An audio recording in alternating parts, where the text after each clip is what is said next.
Tonight we're focusing in on Zoom with Galaxy AI on the new Samsung Galaxy S24 Ultra. Ah, a baby tiger. Check out his claws as he prepares to pounce on that frog. Close one, but not as close as this Zoom. We can literally count the whiskers and... Oh look, Mum's here. Good thing I'm nowhere nearby. Go wild with Galaxy AI on the new S24 Ultra and zoom in on the epic day or night. Get yours now at Samsung.com.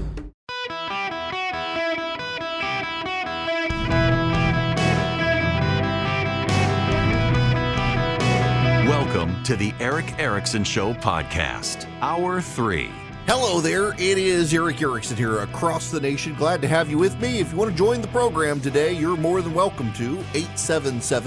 877-973-7425. You can always text Eric, E-R-I-C-K, to 33777. Police are going to update the situation in Kentucky after 3 p.m. today. I'll be off air for it, but just keep that in mind. Your local radio station that you're listening to me on probably will carry news about the shooting at the bank in Louisville. More just another troubling, sad story there to start the week. I want to talk about future planning. There's some relevant stories out there today. One of the things, if you pay attention to the Chinese Communist Party, it has wrapped up meetings, and it comes out with long-range planning. Communists are notorious for doing this. The Soviets did the same thing. They would have a 5-year, 10-year, 20-year plan for how society should be developed, and all of society was mobilized towards this planning.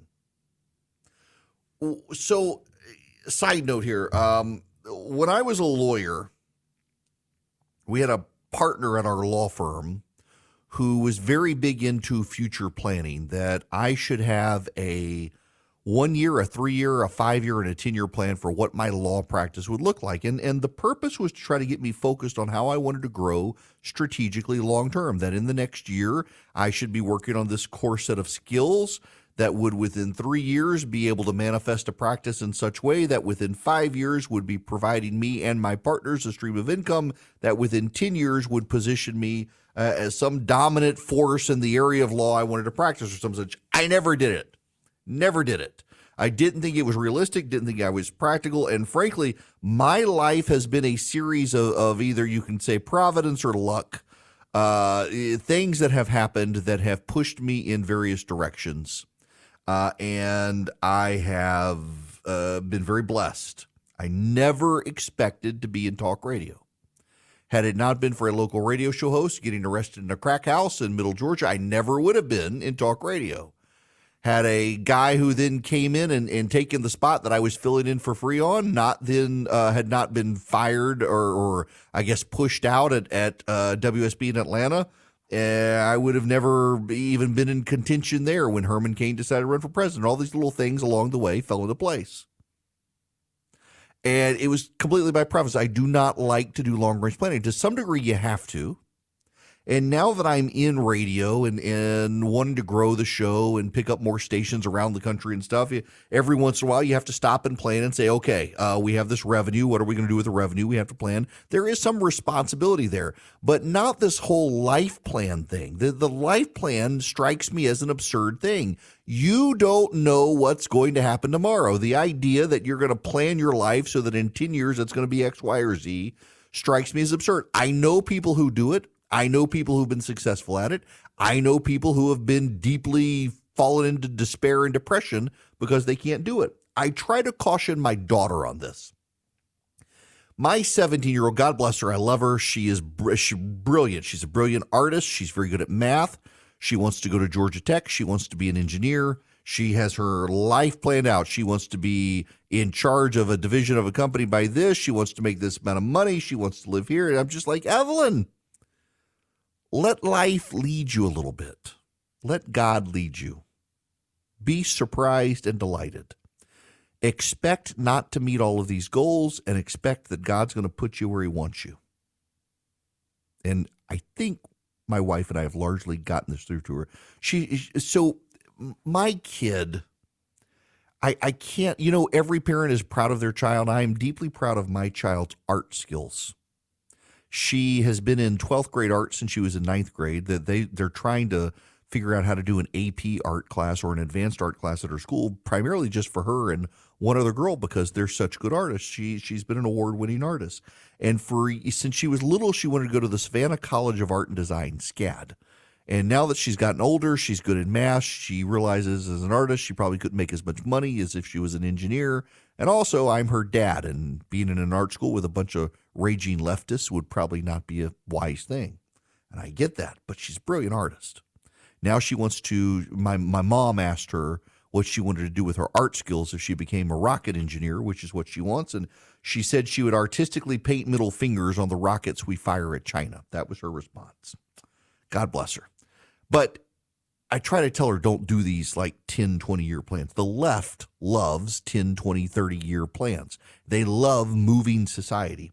One of the things that the left wants to do in society over the next decade, left-wing environmentalists in particular, is something they call rewilding.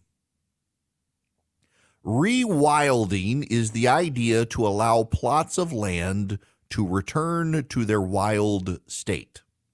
In Great Britain, it is manifesting itself as they've got to stop rearing sheep and allow Great Britain to rewild. In other words, allow the forest to come back. Now, by the way, if you know anything about farming, a lot of times efforts to rewild, you've got to have active land management to make it happen. Otherwise, it's going to be a disaster. But they want to ultimately cull the herds in Great Britain because they believe that they're using too much land and they're producing too much carbon byproduct, in particular methane. Just like in this country, the left is obsessed with cattle farming and pigs. They're producing too much methane, too much gaseous releases. And so in this country as well, they want to rewild, and they have plans to limit the available property for development of farmland. And coupled with this is not just rewilding, but the expansion of solar panels. Now, I have concerns about this in particular. So south of me, Georgia Power, our local power provider here in Georgia, a big one. They've got some EMCs here, but nonetheless, it's the big one. It is putting in the largest solar panel farm in the southeast United States. It is impressive to behold the number of acres of solar panels that are going to be on this land so that Georgia Power can get renewable energy. It's got a number of coal power plants that it's reducing. It wants solar panels, and it's impressive. The size of this is impressive. But I just keep thinking when I look at the land, this used to be pasture land. How many animals or how many fields of corn are no longer there that could be feeding people that we're now going to put solar panels on? The power grid is probably one of the biggest problematic issues when it comes to these future plans. The left wants solar panels and wind farms, which takes off land that could be used for raising food for the United States and the world. And I don't think it's a coincidence. I have said this before. I said it as recently as last week, and it needs to be said again. The obsession with the left when it comes to overpopulation knows no boundaries. And so much of what the left wants to do is to provoke ultimately crisis long term in this country so that we can't feed ourselves, so that people must be discouraged from having kids and some people starve to death. You see this in Great Britain. It is not an exaggeration to say environmentalists are openly saying that if they can rewild the land, allow the land to be fallow and grow trees and the like, and get rid of sheep production, that there will be less people in Great Britain, that they will naturally have to reduce their population as the availability of plentiful, cheap food goes away. Now, listen, I know there's someone out there, and it's not just me, also willing to make sex life jokes about cutting back on the number of sheep in Scotland, but I'm not going to go there. I just want you to know I'm not going to touch it. I realize it's readily obvious jokes to make, but we're not going to do it. We are going to say, however, that if you do reduce the number of sheep in Great Britain and you drive up the costs, you can't necessarily say that people are going to stop having kids. Now, already in Great Britain, they're actually in a population decline, much like Europe, Asia, the United States, even in China, they're starting to have population worries. People have decided to focus on themselves and their careers and not have kids. In other words, the situation is sorting itself out, and environmentalists want to force it because they have planning desires, they have planning ideas, they have planning goals. And along the way, what do they want? They want you to go back to bugs. They themselves don't want to go back to bugs. Now, I want to tie this into something maybe I shouldn't. Maybe I will get blackballed for the rest of my life. I mentioned in the first hour, having gone to the Masters, having seen Augusta National, how impressive it was, how nice everyone was, and how it's notable given the elite segment of the population that are members at Augusta National. It's amazing that none of them have been involved in the conspiracy theories of the right or the left, the Jeffrey Epstein conspiracy theories, the QAnon conspiracy theories. And my suspicion is these people are deeply afraid that they'll be blackballed and never allowed through the gates again, and they all want to go see the master, so they leave them alone. I just got to tell you, there is a world of very rich people that you and I are not a part of. And Augusta National, to a degree, is part of that. You've got the CEOs of the Fortune 500 there. They can afford these things and go through these rituals and engage in it. And it's gorgeous. If I could be a member of Augusta National, I would. But I'm also more and more aware of the fact that a lot of very wealthy people live such cloistered lifestyles that they don't quite understand the way the rest of the world works. And many of them who grew up in a middle-class environment have forgotten what it was like, and now have everyone at their beck and call, and they don't have to live in a world like us. And the problem with that is that so many of the people who are engaged in the planning of the way the world should work are people at those upper echelons of society. The Bill Gateses of the world don't really know what it's like to be you or me. Maybe at one point he did, but he's forgotten it. The world revolves around Bill Gates in his world. Everyone wants a portion of Bill Gates' money, and they brown nose to him. And Bill Gates is a guy who wants to deal with population control. Bill Gates is a guy who wants to deal with overpopulation. He's a guy who wants to deal with the environment. And his solutions are practical if you're a billionaire who can fly on a private jet, but they're not practical for you and me. And the danger for you and me is that so much of the global elite are now considered the experts, not by virtue of their skill set, but by virtue of their money.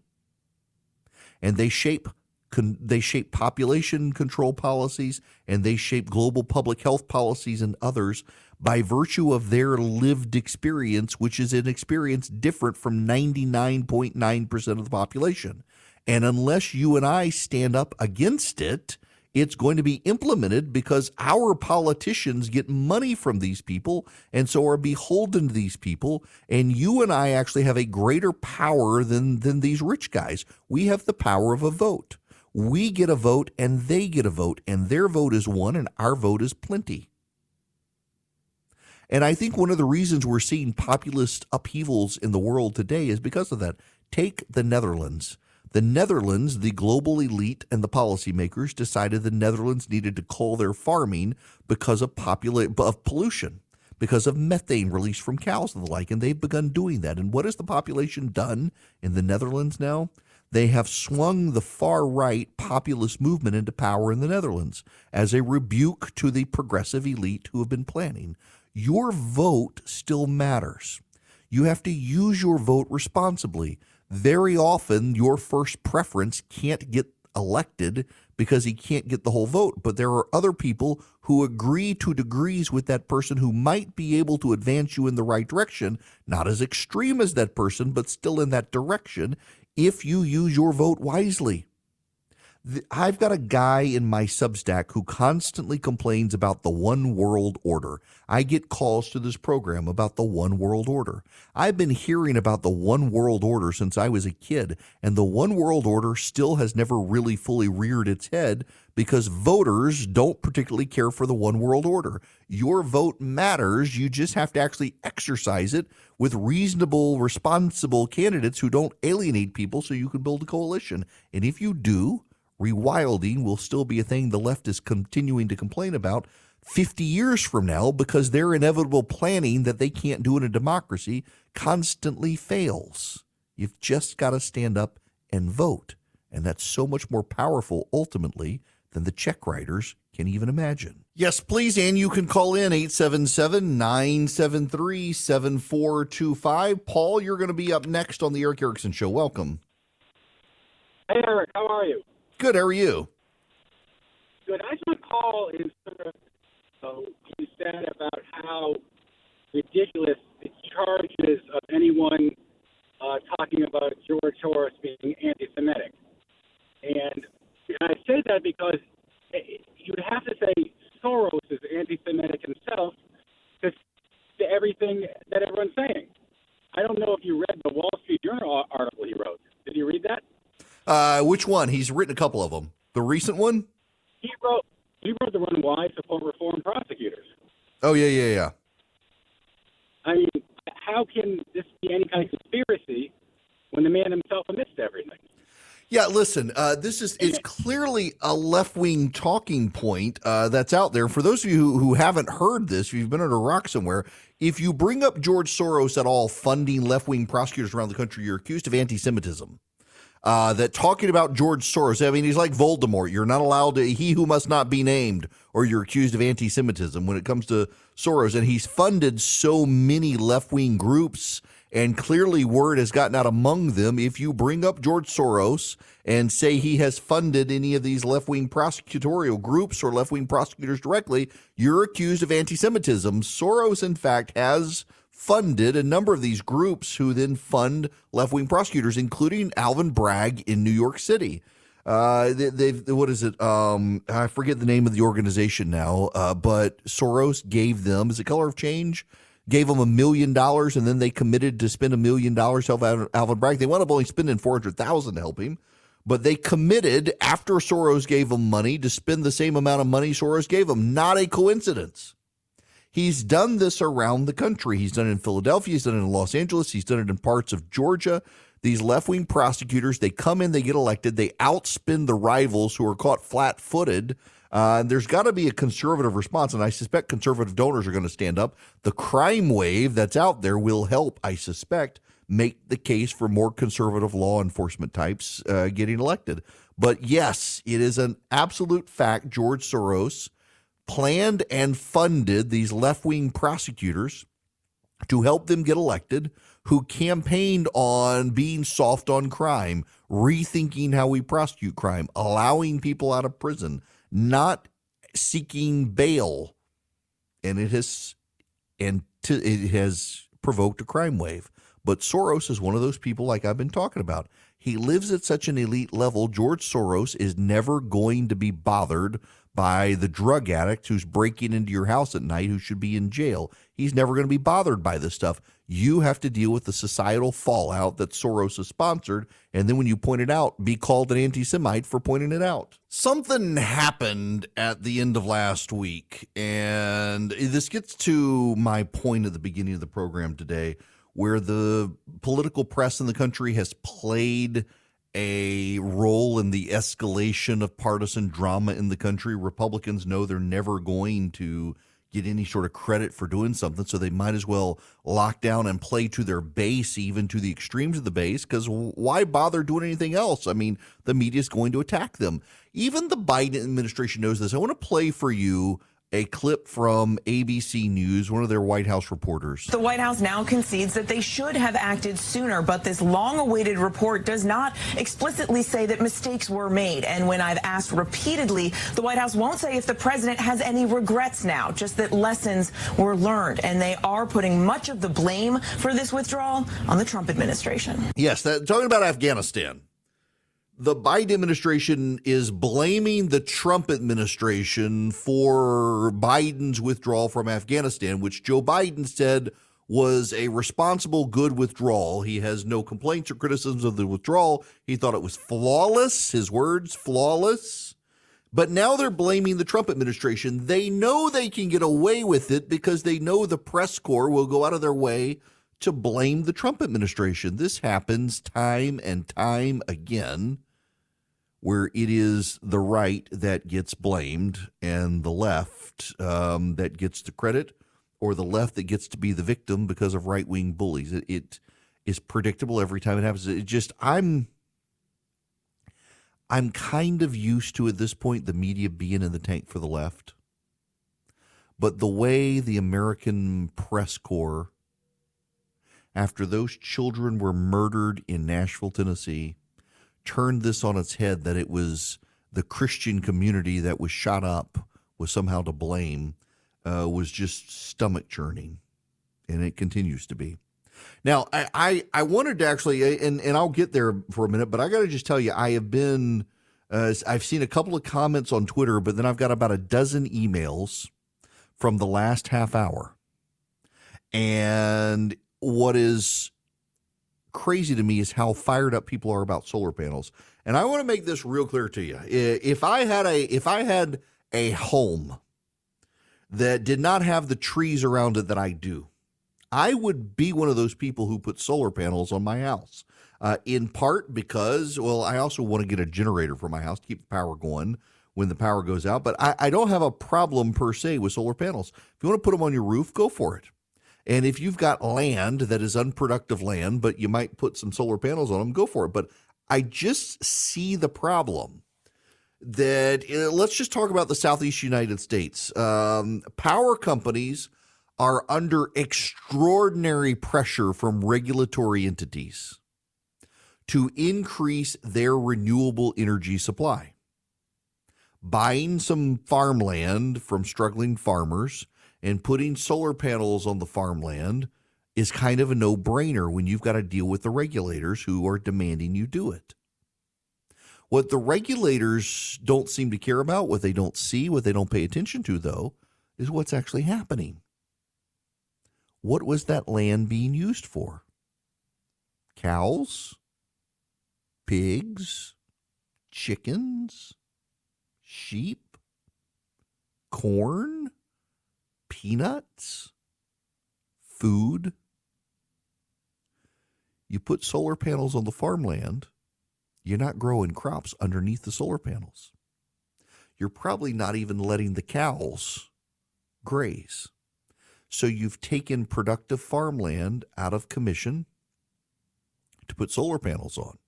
And the crazy thing here is, like, I'm in the Southeast United States where I'm broadcasting from. The weather in the past week has been atrocious.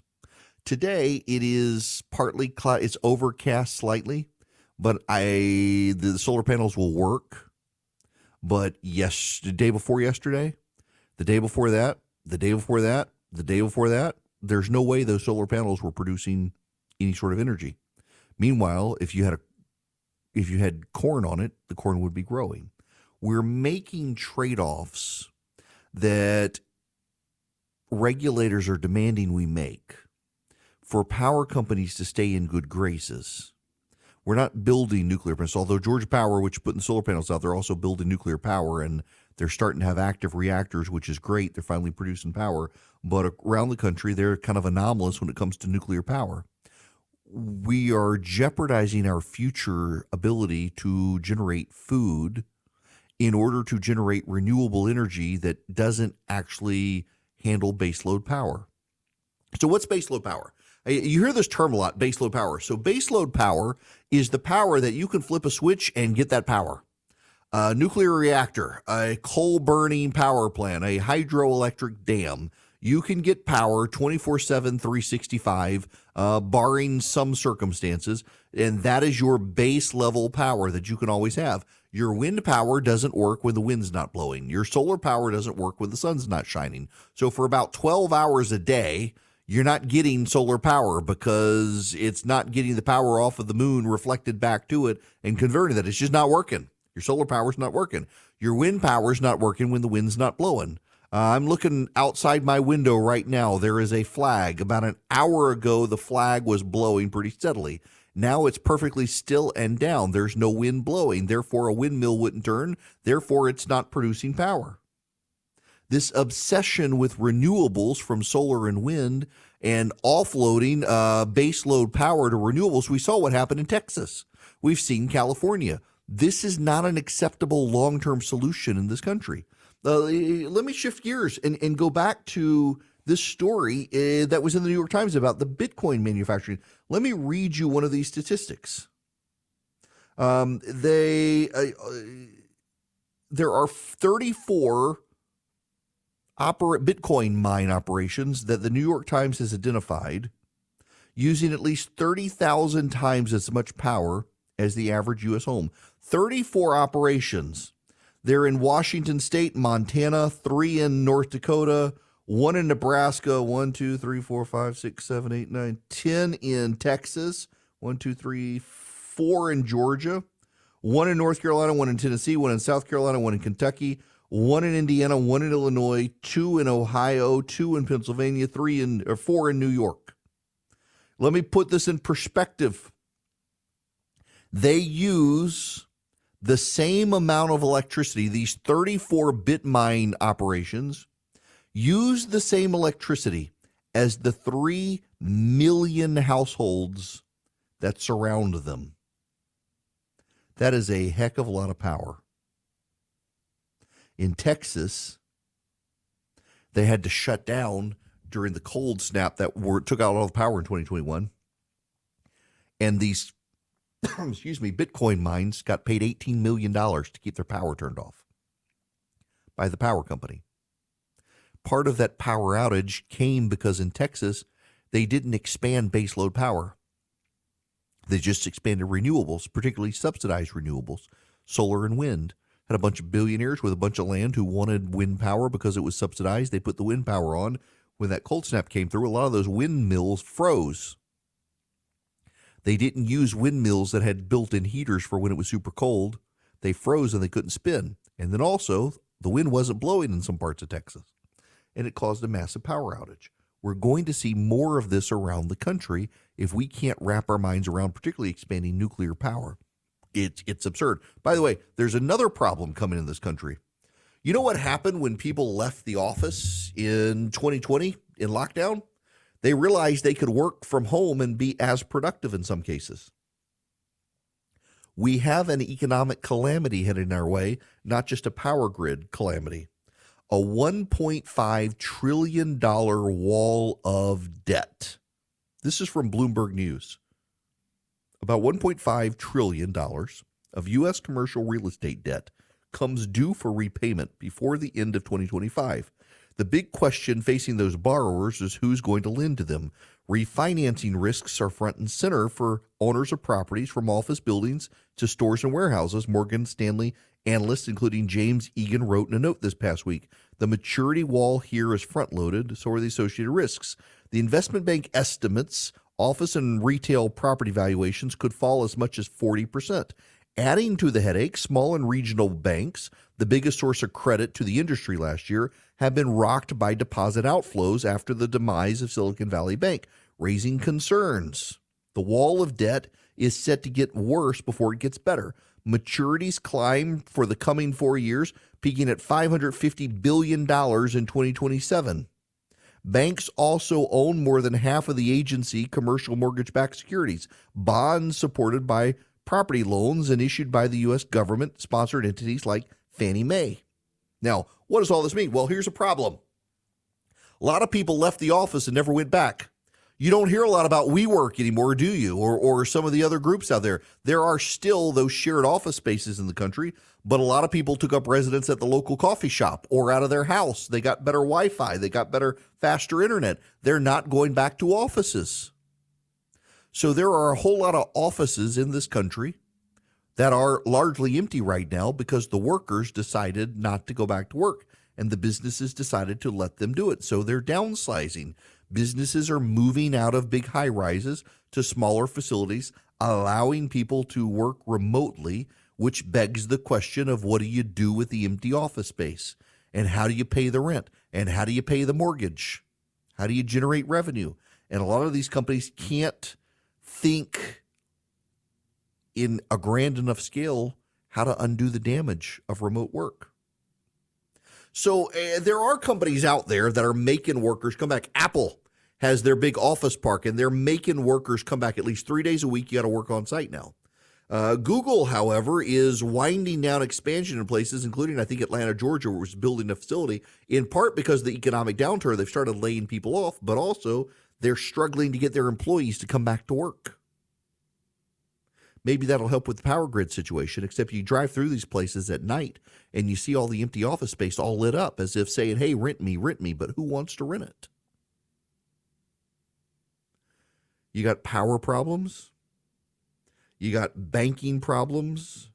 You got economic problems. And this presidential administration just doesn't seem to get it.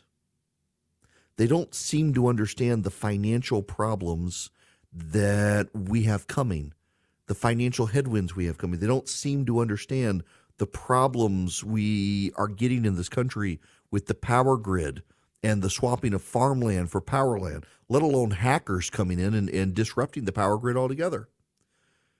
I mean, you're going to have hackers come into this country through back doors. We're already having people shooting up power transformers in the country, trying to mess with the power grid. We have lots of problems, and the administration seems solely to decide, can I make it about Trump? Can I blame Donald Trump? Can I do something that puts Donald Trump in a bad light? Forget dealing with the problems. Can I make it about Trump? That's not real leadership. And at this time in this country, we need real leadership. There's a level of despair and anxiety among Republicans right now over Ron DeSantis and other Republicans moving forward. In fact, let me play you this audio from Josh Kraushaar real quick. The person who pulls a distant second to him right now, Florida Governor Ron DeSantis, and we heard a little bit more about his strategy this week. NBC News reporting this, that his team is already plotting at a strategy to run against Donald Trump for the long haul. The plan focuses less on making a quick splash in places like Iowa or New Hampshire and more on outlasting the former president in a battle for Republican convention delegates. Josh, any chance this comes down to a convention decision? Look, whenever a campaign is talking about skipping the early states and focusing on the delegate math, usually means they're running a losing campaign. I mean, this is very early. Ron DeSantis hasn't even announced, but we can stop there. This isn't the DeSantis plan. This is what NBC reported as the DeSantis plan. It's not actually true, but everyone's embracing it because NBC reported it, even though the sourcing isn't there. They don't have any sources with the DeSantis camp. But we got to have some leadership in the country, and I suspect that there's this despondency among Republicans after the last couple of elections, even the ones in the last couple of weeks in Wisconsin and in Chicago, that, we're abortion, we're not going to win, we're not going to be able to change people's minds, we got all these crazy people. Leadership matters at the end of the day. The Biden administration has shown no level of leadership. If you have a Republican candidate not named Donald Trump who people get a fresh look at, and that person shows even a hint of leadership, I think you're going to see independent voters and even probably some Democrats swing in their direction. They may not like everything they get from the person, but this country needs and demands real leadership right now, not just the blame shifting that they're getting from someone like Joe Biden on all of these problems, economic, power, food supply, all of that. Biden just wants to blame Trump. If we start afresh, begin again anew with someone not named Biden or Trump, maybe the voters will actually react in a positive way towards that person. Just maybe. Might as well try it. Nothing else seems to work. Something that does work is the Eden Pure Thunderstorm. You can get 3 of them for less than $200 at EdenPureDeals.com. All you do is go to EdenPureDeals.com. You'll see on the front page a discount code box. You put in my name, Eric, E-R-I-C-K. You can get $200 you save $200, and you get them for less than $200, and you get free shipping. You get the Eden Pure Thunderstorm, which wipes out odors. You got a bad odor in your house, it'll eliminate it. Smoke odors, litter box odors, pet odors, cooking odors, you name it. Musty odors in a hotel room, smoke odors, someone smoking in the rental car. Fire it up with a USB cord or plug it directly into the wall. It wipes out the odors. I've got one I travel with all the time. EdenPureDeals.com is the website. The discount code is just ERICK, E-R-I-C-K. You'll get 3 of them, one for upstairs, one for downstairs, your RV, your basement, wherever you need it, your travel bag like I do. EdenPureDeals.com. The discount code is ERICK. Get 3 Eden Pure Thunderstorms. Wipe out nasty odors wherever you are. Hi there, it is Eric Erickson here across the nation. The phone number, well, too late. We're at the end of the show. Don't have enough time, but you can call tomorrow, 877-973-7425. Riley Gaines is going to try to join me this week. She was, interestingly enough, going to join me the other day, and she had all sorts of travel issues, weather-related, getting to a speech at San Francisco State University. And while there, was held hostage by transgender activists. Riley Gaines is the swimmer, NCAA, University of Kentucky swimmer, and she is now a spokeswoman with the Independent Women's Forum against transgender athletes. I played you the clip the other day where she confronted a progressive anthropologist who could not answer the question if anthropologists or archaeologists dig up a skeletal remains 100 years from now, can they identify it as male or female? And the anthropologist said no, and that's not true. You actually can identify skeletal remains as male or female.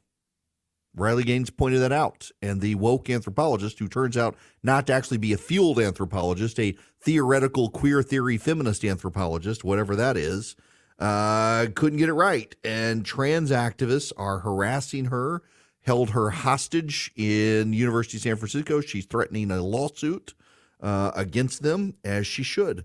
You know, in Colorado, a trans activist with a communist manifesto, literal communist manifesto, was arrested, thankfully, before shooting up a school.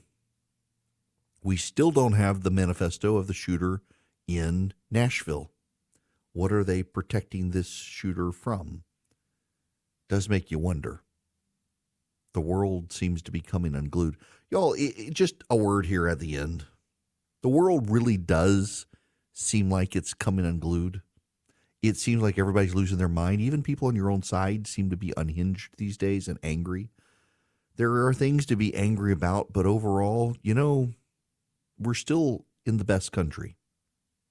And however much we have problems, everybody else has even bigger problems. But ultimately, I mean, I'll tell you, I still think God's in control of things. I think he's real. He's got a plan. And if you're part of it, you really don't have to worry. In fact, worrying is a sin. So maybe we all do need to calm down and try to look at things less emotionally. There's way too much emotional sentiment these days, and it's clouding actual reason. Okay, round 2. Name something that's not boring. A laundry? Ooh, a book club. Computer solitaire, huh? Ah, oh, sorry, we were looking for Chumba Casino. That's right, ChumbaCasino.com has over 100 casino-style games. Join today and play for free for your chance to redeem some serious prizes. ChumbaCasino.com. No purchase necessary. Void where prohibited by law. 18+ terms and conditions apply. See website for details.